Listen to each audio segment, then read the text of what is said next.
Sara was 10 years old when she was murdered. You, Irfan Sharif, were her father. You, Bainash Batul, were her stepmother. You, Faisal Malik, were her uncle. Sara's death was the culmination of years of neglect, frequent assaults, and what can only be described as the torture of this small child, mainly, but not entirely, at the hands of you, her father, Irfan Sharif. The degree of cruelty involved is almost inconceivable. This happened in plain sight, in front of the rest of the family, including, for the last 8 months of Sara's life, in front of you, Faisal Malik.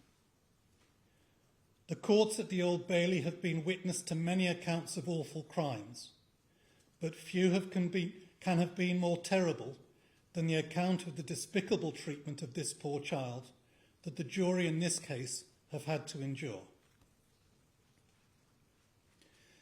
Judges must be careful about using the word torture.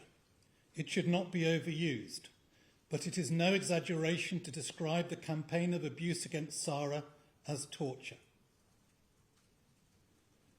None of you has shown a shred of true remorse. You, Irfan Sharif, maintained for 6 days or so in the witness box that all of the injuries that had been suffered by Sara had been inflicted upon her by Bainash Batul.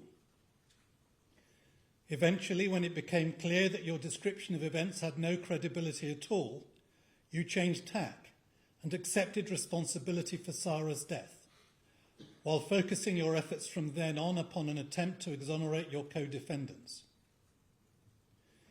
Even then, however, your stated remorse was no more than a ploy. You were still trying to wriggle out of responsibility for your crimes by asserting that you had not intended to cause any injury to Sara, and by allowing your counsel to contend that your admitted assaults on Sara were not the cause of her death.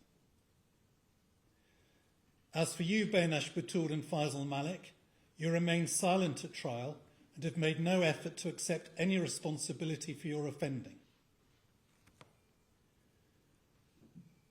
Irfan Sharif and Bainash Batul, there is only one sentence that the law allows me to pass for the offence of murder.